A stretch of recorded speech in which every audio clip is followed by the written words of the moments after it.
Nothing and nobody. We've searched the place from cellar to the attic. There's no one concealed on the premises. And the particular bedroom? No sign of recent occupation. I trust your lordship is satisfied. I'm far from satisfied, Alcock. I'm not accustomed to healthy young women bursting into my house late at night in a state of abject terror, babbling about some kind of monster. You believed her story, my lord? We will ask the questions, Alcock. How do you explain it? Heightened imagination, Sir Maxwell. And what should heighten it to that degree? She's a young Persian of a romantic type, and she's been acting very oddly for the last few days. Give an example. Well, my lord, I have no wish to embarrass Mr. Bunter, but the fact is that Betty has, as they say, taken a shine to him. She's been going around talking to herself. Why, only on Tuesday morning, Mrs. Alcock heard her say, as clear as a bell, "My lord, this is my wife, Mrs. Bunter." It's quite true, my lord. And this evening, when she came back from the cinema, she asked straight out if I didn't think Mr. Bunter was like that there Raymond Navarro. I see no reason why a girl should not be attracted by Bunter. He impresses me as a most personable man. But if her story is without foundation, what could possibly provoke the state of hysteria we witnessed? I fancy, Sir Maxwell, it was something like this, with your lordship's permission. When she returned from the cinema this evening, Mrs. Alcock and I were out visiting neighbours. Hammond was on duty. He wanted to go to the McLennan Arms for a pint before closing time. The master always likes to have someone on the house as a precaution against burglars. Hammond, perhaps unfortunately, made some reference to this on leaving. Betty, finding herself alone and being a nervous type, worked herself up into a state and was the victim of some sort of hallucination, hence her panic flight. You're a very persuasive man, you know, Alcock. Thank you, my lord. Now tell me why the top floor of this house was placed out of bounds. Out of bounds, my lord? Is that what she told you? It's the only reason that she went there. Rather like Bluebeard's wife, don't you know, visiting the Forbidden Chamber. I can assure you, my lord, the top floor has never been out of bounds. Never? Except for the master's studio, my lord. When he's away, it's always the same. None of us go up there. Not even Mrs. Alcock to do the dusting. Then why did Betty go up there? We only have her word for it, my lord, that she did. We're wasting our time, Wimsey. Yes, I think we are. As Chief Constable, I'm warning you, all three. It is a serious offence to withhold evidence or in any other way to obstruct the police in the execution of their duty. Is that understood? Perfectly, Sir Maxwell. If I could inquire as to Betty's present whereabouts, only Mrs. Alcock and myself do feel some measure of responsibility. Glad to hear it. We left her in a state of some shock. Miss Selby and Miss Cochrane are caring for her tonight. Very satisfactory. Would there be anything further that you or his lordship might require? Not for the moment, Alcock. Then, gentlemen, if you'd step this way.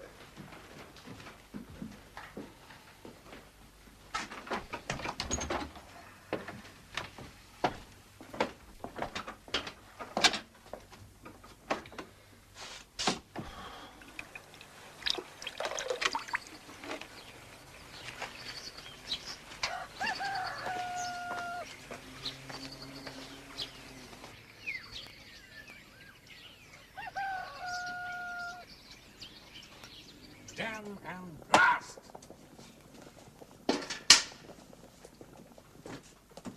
My lord? I said, damn and blasted, Bunter. Your pal Alcock's a cool customer. I can assure your lordship he's a most excellent butler.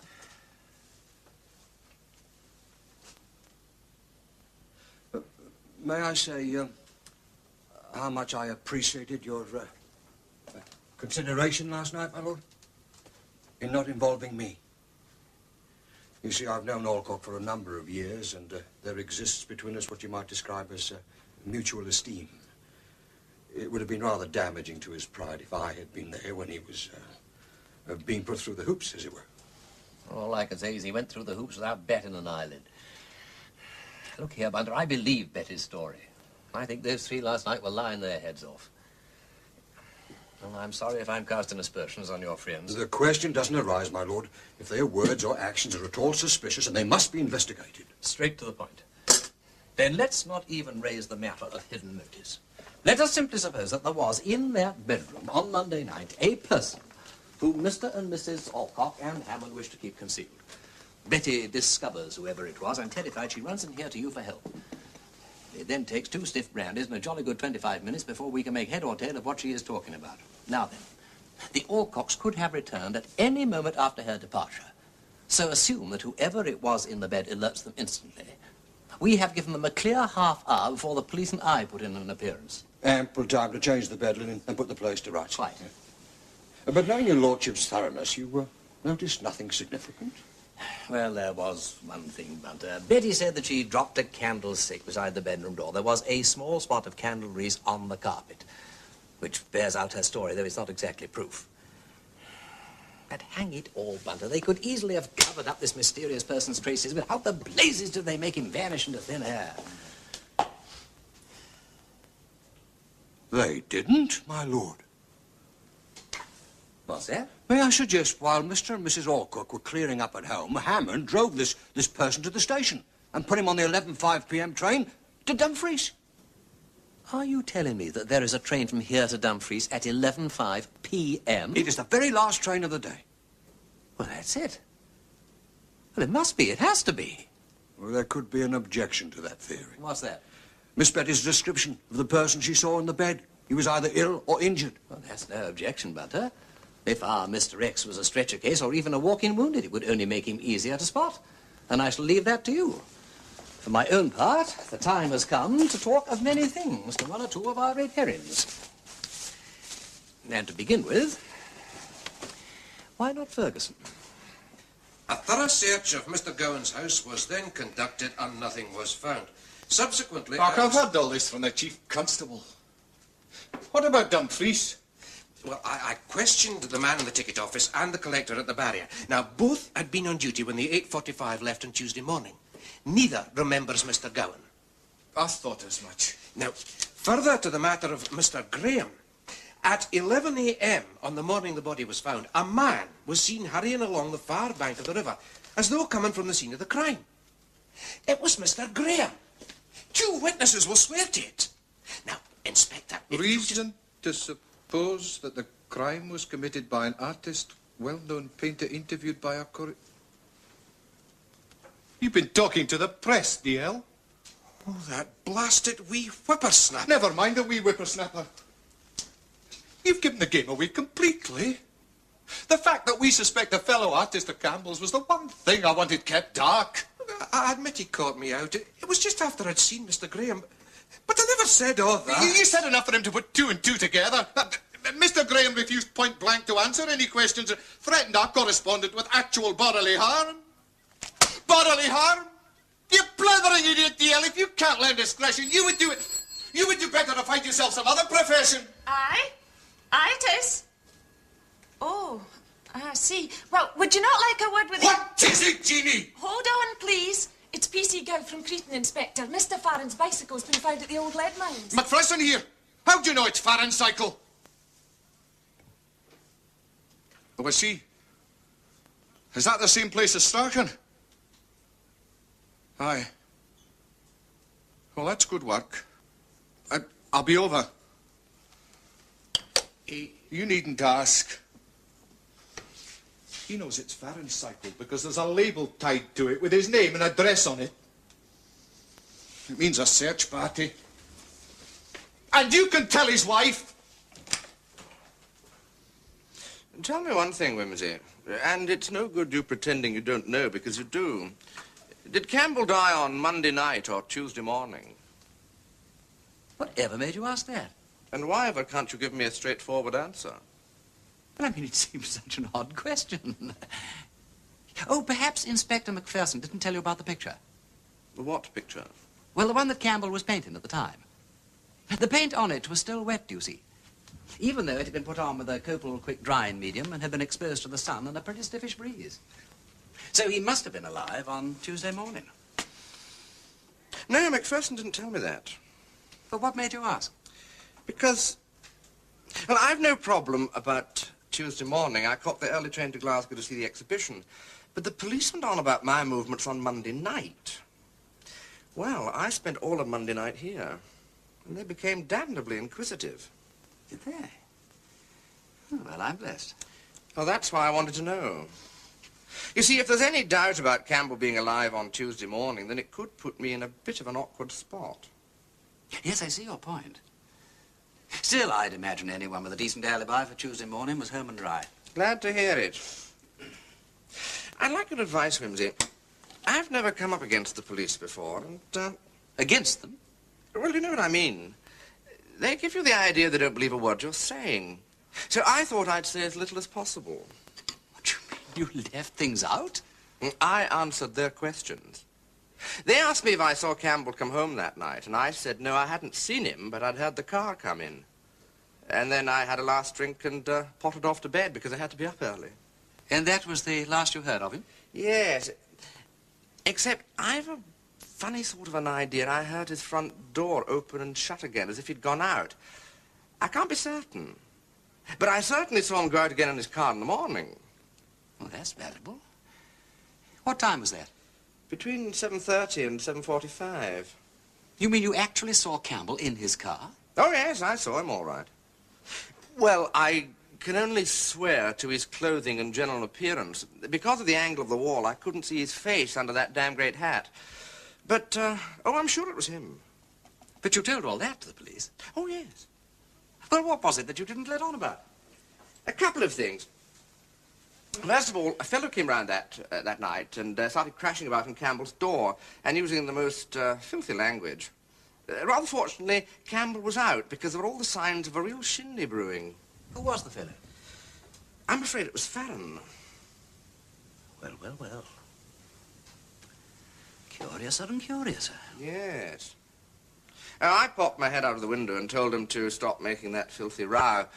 He said he'd had enough of Campbell hanging round his wife.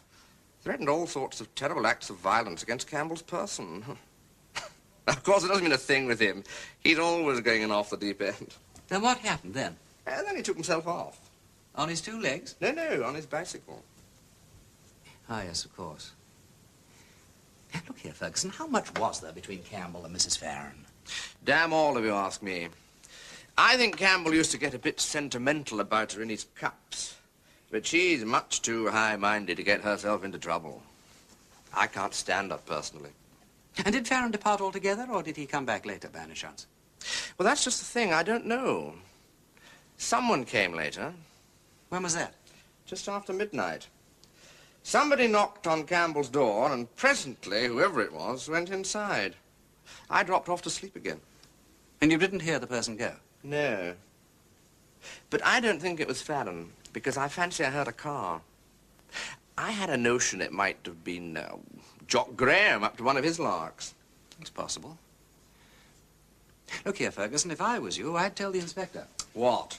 Just about the midnight visitor, or Farron, too? Both. Particularly about the midnight Johnny.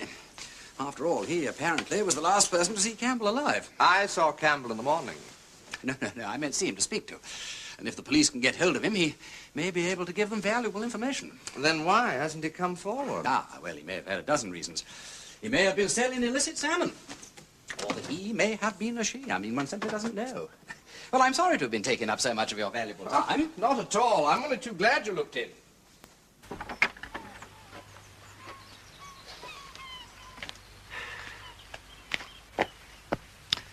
What a splendid sight. Yes, favorite view. Well, I must be on my way. Incidentally, which train did you catch to Glasgow? Well, I had meant to drive to Dumfries to catch the 7:35 from there, but on Monday I had a spot of magneto trouble. So I caught the bus to Gatehouse instead. Oh, I see. What was wrong with the magneto? Armature winding. Uh-huh. As I was staying the night in Glasgow, I took it with me and had it fixed there. Oh, good idea. Well, do go and see Inspector McPherson, won't you? There's a good chap. Toodaloo.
Well, we'll soon have the truant back. What makes you think that? All stations call. Oh, nothing agitating, you know. Anxious friends and relations, that sort of thing. Not, I admit, that you seem to be frightfully anxious. And if it ain't a rude question, why aren't you? I think it is rude. Then I'm sorry, but the question still remains, why aren't you? With abandoned bicycle, dangerous old mine, indefatigable police with ropes and grappling irons, empty chair, deserted home, and a lady who sits spinning an even thread. Might be thought puzzling. I've already told Inspector Macpherson that I consider all this story about mines and suicide to be quite absurd. I'm not responsible for the foolish ideas of country policemen, and I resent this inquisitiveness about my private affairs. I can forgive the police, Lord Peter, but what business is it of yours? None whatsoever. But if you care to give me the facts, I might be able to quell the riot. What facts? Well, for instance, you might tell me where the letter came from. I beg your pardon, what was that you said? I said you might tell me where the letter came from. What letter? The one that you received from your husband this morning. If the police have been tampering with my private correspondence, they can probably give you all the information you want.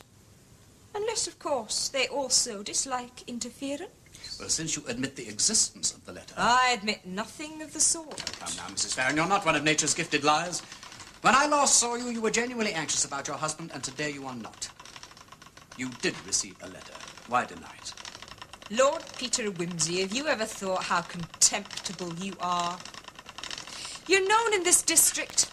Many people have shown you kindness, and you repay that kindness by coming into my house as a police spy, trying to bully and trap me into betraying my husband. Mrs. Farron, if it is a question of betrayal, then I beg your pardon. I can only say again, and this time as a warning, the sooner that your husband returns to give an account of himself, the better for him and for everyone else. Lord Peter, I am certain that my husband is innocent of murder. There's another reason for his absence. To be insulted was enough to be deserted as well. Ah, stupid of me. It's your own pride that you're sheltering, of course. I tried to look as though nothing was the matter. I didn't want to show Hugh up before his friends. Quite right. Besides, it might be thought that you yourself had failed in some way. I've always done my duty as a wife. I've been faithful to him. I've worked hard to keep this house beautiful, to make it a place of inspiration. Is it my fault that that poor, unhappy man, Campbell, should come to me to tell his troubles? Is there any reason I should be outraged with vile suspicions? Or do you think there was anything more than sympathy in my feelings for Campbell? Not for a moment. And why couldn't my husband believe it? Because he's in love with you. Hugh Farron is a decent man. Is it decent to believe vile things of other people? Well, the two things often go together, I'm afraid. Virtuous people are generally rather stupid about those sort of things. If I were married to you, Mrs. Farron, I would know that under no circumstances would you ever be unfaithful. It would give other people a handle over you. Upon my word, your reason is more insulting than my husband's suspicions. You're quite right, it is. Go and see him. Tell him what you've been saying to me, if you dare. With pleasure. If you'll give me his address. There was no address, but the postmark was Askham in Westmoreland. Thank you, Mrs. Farron. I'll find him. Henry Strachan may know his address. What makes you think that? They were very close. I didn't know. Secrets I was not allowed to share. That sort of thing. Just part of a man's world. Yes. That's very touching to see two middle-aged men playing David and Jonathan. Goodbye, Mrs. Farron.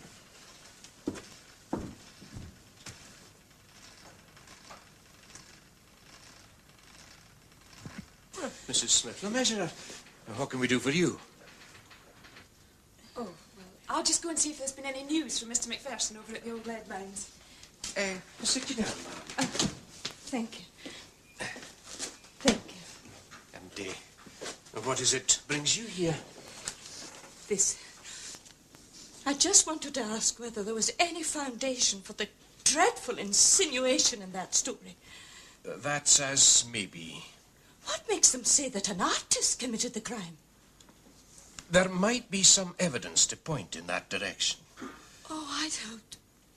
I thought perhaps the reporter had made it all up out of his own head. Do you mean he actually got that idea from the police? Well, I couldn't very well say. He'll maybe have caught it from some other irresponsible person. But the police do think that. Well, I'm not saying so. But since the deceased was an artist himself, and as most of his friends were artists, then there's either possibility. Then it goes on to mention Mr. Graham. Aye, so it does. Surely it can't be that you suspect Mr. Graham of this dreadful thing. Oh, well, there's always some grounds for suspicion when a crime's been committed and a person wouldn't state just what he was at the time. Oh, I see. Tell me, Mr. Dale, supposing anybody were to clear your mind of this suspicion against Mr. Graham, it wouldn't be necessary to make the explanation public. Well, that would depend on the nature of the explanation. If it was such as to remove all possibility of the gentleman's being concerned, and if it was real supported by proofs, and provided the matter never came to trial, there'd be no need to make anything public at all. Well, in that case, Mr. Dale, I know I can rely on your discretion. It's a dreadful thing I have to say, but as a widow, in my sad, lonely position, Don't upset yourself, Mrs. Smith LeMessurier. Mr. Graham would never breathe a word of it. He's far too chivalrous. Just tell me all about it, as though I might be your father. Oh, thank you. Thank you. You see, Mr. Graham couldn't reveal where he was because he spent the whole of Monday night with me.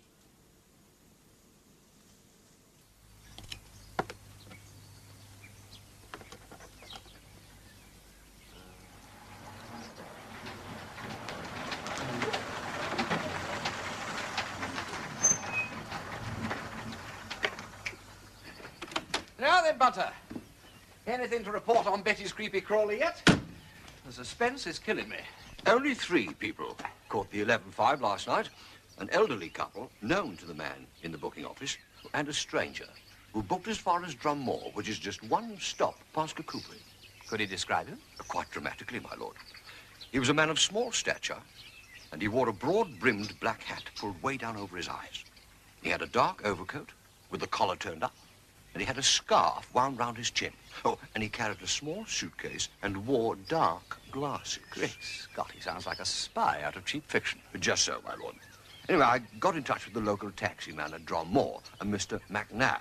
Now, imagine his astonishment when a man in dark glasses offered him double fare to drive him to the Royal Stag Hotel at Dumfries. I can indeed imagine it. Anyway, I got in touch with the hotel, just to check.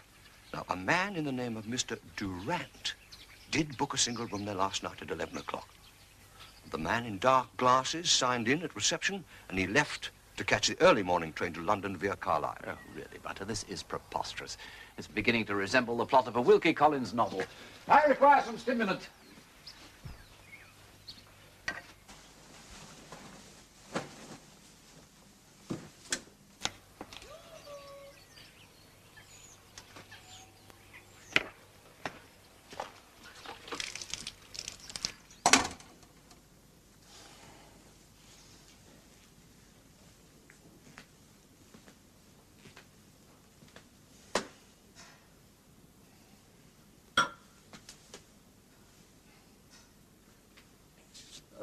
Two persons to see you, my lord. Hello, Lord Peter. Vanilla! What a pleasant surprise. I've got a pleasanter one for you. I'd like to introduce you to young Helen MacGregor, Lord Peter Wimsey. How do you do, Miss MacGregor? She's going to prove a star witness in this Campbell business. but she's scared stiff, and you've got to promise to protect her, both from her parents and the police. Well, I shall do my best, naturally. Well, now, look here, why not sit down? Would you care for a drink? Oh, I should think a ginger pop for Helen, and I'd love a horse's neck if you've got one. Do we have any pop, Bunter? I think I should be able to manage it, my lord. How resourceful you are, my dear chap. And, I'll have a ginger pop too. 2 pops, please, Bunter. Well, now, let's start at the beginning then, shall we? Right. You'd better regard me as Helen's mouthpiece, because she's too shy to talk to anyone but me. It's like this. Helen's mother is a sort of daily dasher for Aunt Millie and Uncle Henry, and Helen sometimes comes along to give a hand too. Well, I noticed she was feeling pretty broody about something this morning, so I told her a trouble shared is a trouble halved, and the sooner she spilt the beans, the better. Are you with me? So far, all the way. Jolly good. Well, on Monday night, Helen's parents were out, so she walked across the valley to some chums of hers and stayed there chatting until it was quite dark.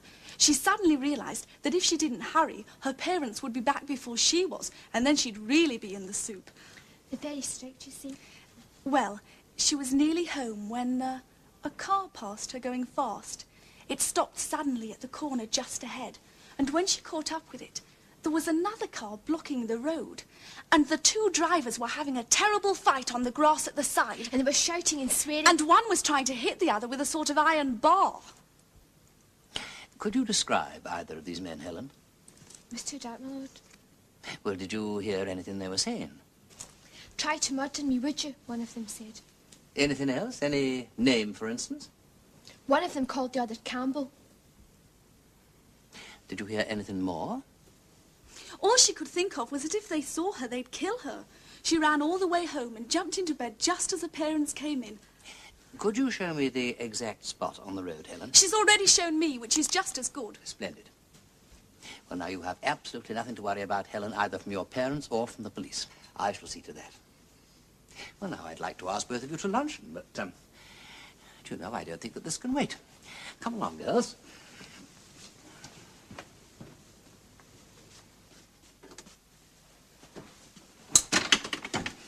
Shan't be long, Butter.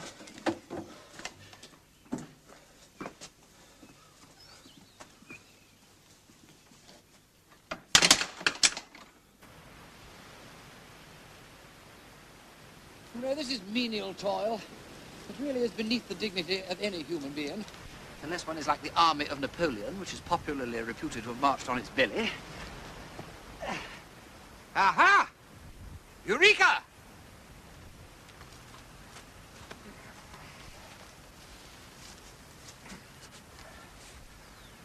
The murder weapon, Lord Peter. Certainly made that dent in Campbell's skull. But if it did, it lets out your hot favourite. Farron.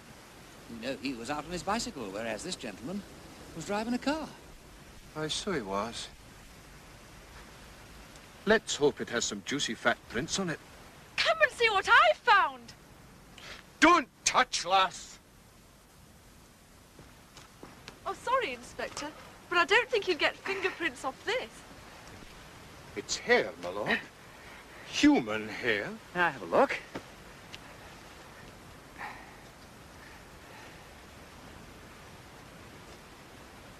Did you ever hear of the Kilkenny cats who fought, leaving only their tails behind them? Now, here we have 2 gentlemen having a fight, and both of them spirited away, leaving only a tuft of hair. And it's soft and silky. A woman's. Could be. And it's been cut at one end. There's lots more around. And this doesn't look like woman's hair. Do you know, I believe you're right. It's the same colour, only it's much coarser.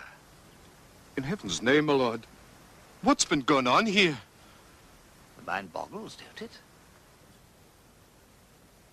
Great Scott. Of course. Oh, Inspector, dolts and ninnies that we are, of course. Thanks, old Parker Bird. I am much obliged. Give my love to Polly, won't you? All right, old lad. Bung-ho. Chief Inspector Parker says they ought to be able to round up Gowan in 24 hours. I still think it would be quicker to use some force on that toffee-nosed butler. I stake my rank he knows where Gowan's hiding. I don't doubt it. But if he's been doing what I think he's been doing, covering up for his master, he'll find some way to warn him as soon as he knows we suspect. I must say I agree with Sir Maxwell. Aye, but it's certain Campbell and Gowan had a fight. Oh, I don't deny that. There was an encounter between them, all right. And a very odd one, too, judging by the evidence. But my sixth sense tells me that Gowan ain't our man. And the doctor says that spanner could have made the dent on Campbell's head. And there's a perfect thumbprint on it. If the print matches Gowan's... I might even eat my words, Inspector. But I don't think we ought to lose sight of our other red herrings. Has Ferguson been to see you? Aye. And the else checked at Gatehouse Station. They know Mr. Ferguson. He bought a first-class return ticket to Glasgow and caught the 8:30 train. Yes, he said he had a good alibi for Tuesday morning. What news of Waters? Nothing. He's disappeared completely. You know, for a quiet country place, Kirkcudbright boasts a bright lot of inhabitants.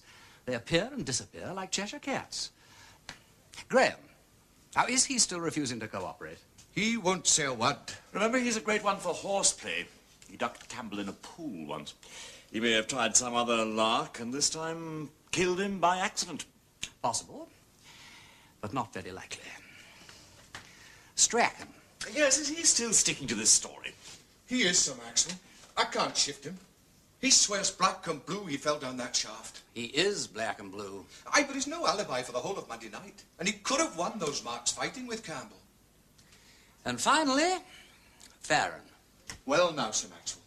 He is the man who went looking for trouble, swearing vengeance against Campbell, and I know him too.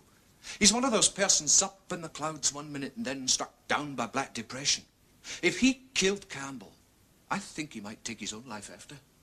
That's why I had the old mine searched. But there's no sign of him. So I don't seem to be making much progress. I want the search for Waters and Farron intensified. Very good. And if Graham has nothing to hide, he's got to be made to speak. I will not tolerate this obstruction. And you deal with him yourself, Inspector. I'll see to it, Sir Maxwell. Well, if you have no objections, Inspector, I will continue with my day's program.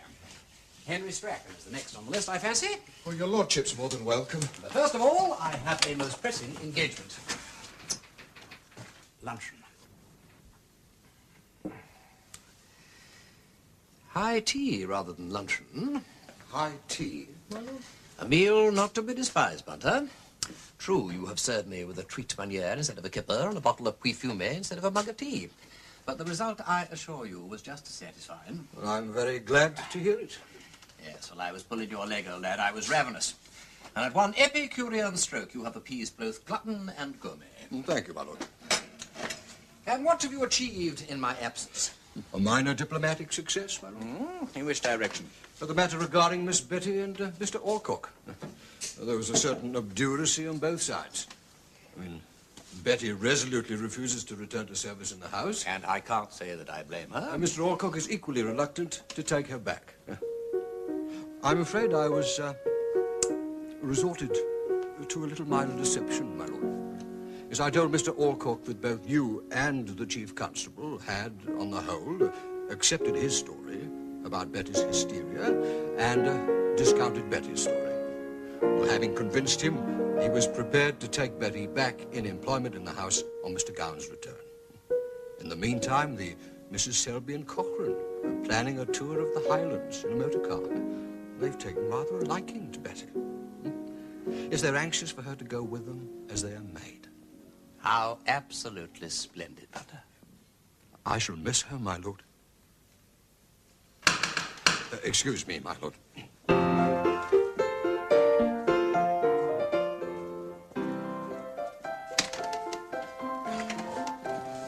I say, look here. Hey, Wimsey. Chuck, my dear fellow. Look here, Wimsey, I'm in the most ghastly hole. It's too awful.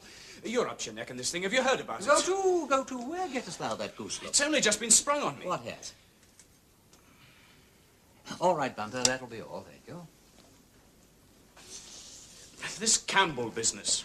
Put on your nightgown. Look not so pale. I tell you yet again, Campbell is dead and cannot come out on screen. Oh, stop drivelling, Wimsey. This really is damnable. I didn't kill Campbell, and now the most frightful things happened. Does the name Mrs. Smith Le Measurer mean anything to you? Oh, well, that rings a bit of a bell, yes. Oh, by Jove, yes. Last year, sale of work for the Episcopalian Church, she cornered me. The only way I could escape was by buying a green silk sachet embroidered with the word pyjamas in her own fair hand. She's a man-eater, Wimsey. Have you got yourself involved? Never. I swear it. Then why bring her into it? Well, you saw that damn fool paragraph in the Gazette. Mm-hmm. Well, she's been to the police, given me an alibi. Oh, yes? Oh, yes. It seems I spent the whole of Monday night in her bed. You poor old thing. You didn't, of course. I was otherwise occupied, and that's the devil of it.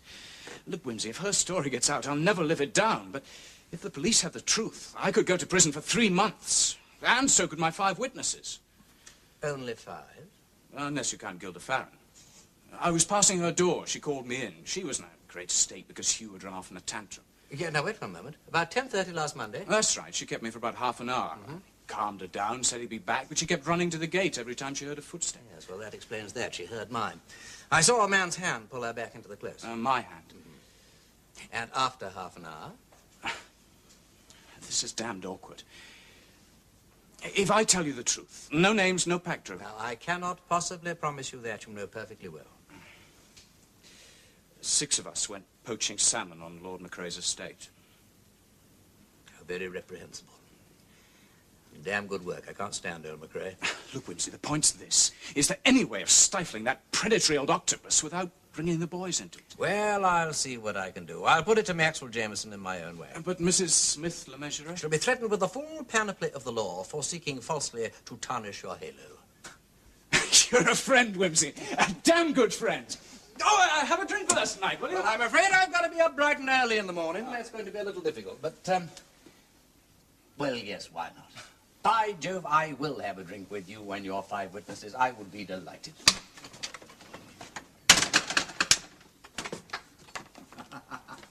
Bright and early, my lord? Yes, I have got to drive down to Westmoreland, Bunter. Very good, my lord. What shall I pack? Well, just an overnight bag, if you would.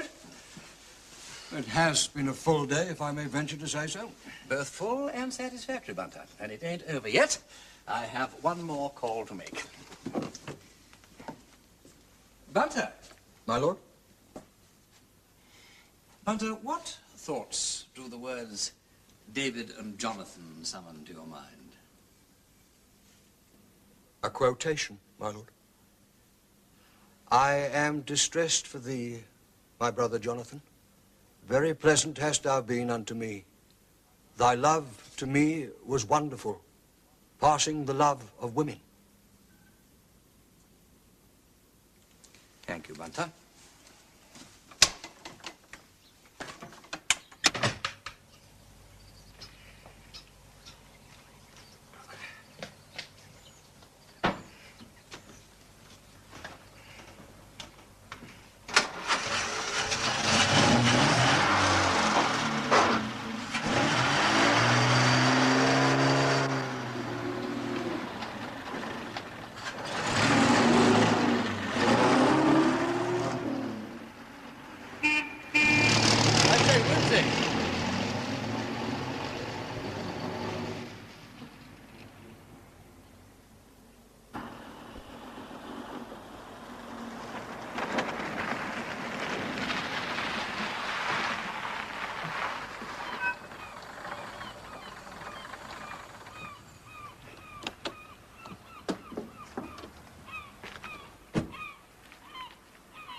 Hello, Fenella. Is your uncle in? He's out painting. Oh, but do come in. Well, no, thank you. I think I'd better not. You don't know where he is, by any chance? Absolutely, because Aunt Millie and I drove him out and dumped him there. Go down to the Carrick shore. About half a mile along, there's a sort of huge, great granite rock. He's sitting on the top, painting the Isles of Fleet. You can't possibly miss him. Never with such succinct directions. You know you've been a great help in all this business, Fenella. For the last time, I'm afraid. What does that mean? Uncle Henry thinks the present atmosphere up here unsuitable for someone of my tender years. I'm being packed off back to London tomorrow. I never thought I'd be sorry to go. I don't expect we'll meet again. I wouldn't dream of never seeing you again. Here is my London address. Come and have tea with me when I get back. Goodbye, Fenella.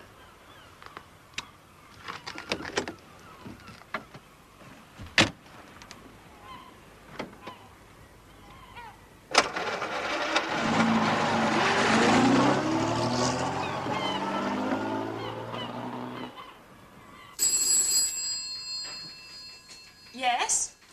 Yes, it is. Oh, I see. Yes, the result. Who is it, Jeannie? It's a lab in Glasgow, Inspector. That thumbprint in the spanner. What about it? It's a perfect print of Mr. Campbell's thumb. Thank you very much. Goodbye. Now, will somebody please tell me what the devil is going on?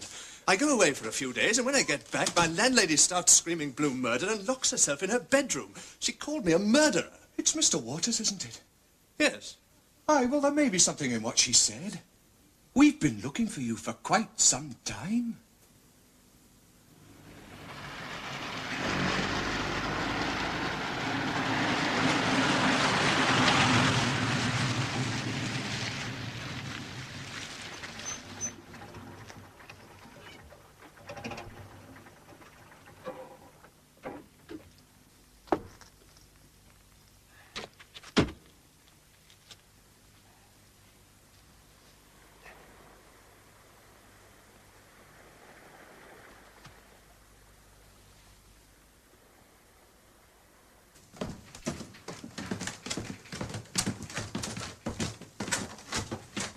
As far as I am concerned, it is a lot of fuss about nothing. Yes, well, I think we'll be the best judge of that, Mr. Waters. Sir Maxwell. Exactly what have you been doing since last Monday night? I've been sailing with a bloke, that's all. What bloke, Mr. Waters? Tom Druitt, my old college friend. Let's go back to the Monday night, Mr. Waters. After you left the pub. Well, I walked home with Wimsey and said good night and went straight to bed. And then I heard some idiot chucking stones at my window, and there was old Tom. What time was that? Soon after 11, I suppose. Anyway, I told him I had to be up bright and early in the morning to catch a train to Glasgow, but he said he had a much better idea. He had his boat, Susanna, lying off the dune, and why didn't we sail up the Clyde to Glasgow? Make the trip in 2 or 3 days. Frankly, I was in 2 minds. So what did you do? I went off to have a drink with him on board, and then Tom drove me home. Go on.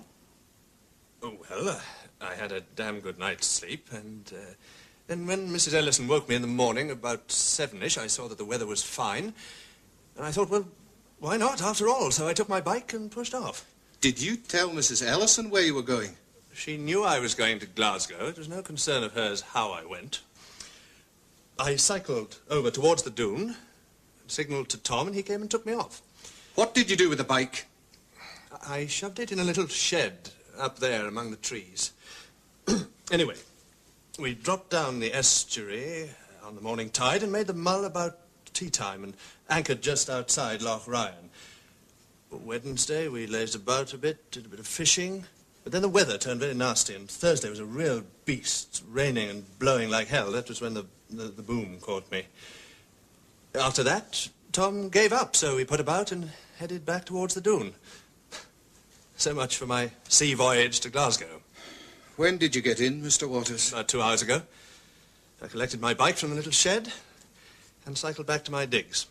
I must say I didn't get quite the welcome I expected. And where's our friend Mr. Druitt now? He's on Susanna, down at the dune. He'll be there a few days, I suppose, making things shipshape again. Go and see him, will you, dear? And if he can corroborate your story, I don't think you've anything further to worry about, Mr. Waters. Thanks very much. I can go now? Yes, we know where to find you. His story tallies with Mrs. Ellison's. Yes, it narrows the field. Yes? Yes, it is. Hold on, please. It's Scotland Yard, Inspector. Macpherson here. Hello, Chief Inspector Parker. Gowan. Oh, but that's fine. Very good, Chief Inspector. If you could get him on a train as soon as possible. What ho, Strachan? Wimsey. Your delightful niece told me that you were here. Delightful. That's a matter of opinion. It's my opinion that she's going to turn into a very remarkable young lady. Indeed, but it can't happen too soon. As far as I'm concerned, her presence here is an annual penance. Good, vigorous stuff. Your injury's not hampering you? First time out. Had to try my hand again. Mm-hmm. You use very big brushes. Broad, sweeping style. Campbell used a knife a lot, didn't he? Yes. It's a quicker work with a knife.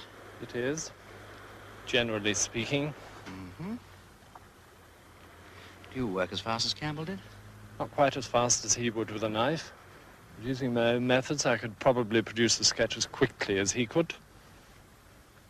How much longer do you need on that? Another half hour.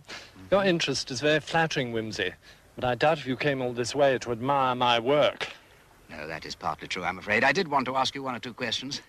What about? Your story about falling down that mine shaft. Well? Police are skeptical. Damn the police. It's their job to be. Bloody interfering Macpherson. It's a miracle I'm here talking to you and not dead and rotting at the bottom of that stinking shaft. Personally, I find it such a preposterous story. I'm inclined to believe that it's true. Thanks. Oh, not a bit, not a bit, not a bit. No, I think you fell down that shaft and had a miraculous escape. I honestly believe that that was part of the night's adventures. What are you insinuating, Wimsey? Well, I'm not insinuating, really. But I have to consider all the possibilities. I mean, Farron had threatened Campbell. Campbell had threatened you. Are you accusing me of having anything to do with his murder?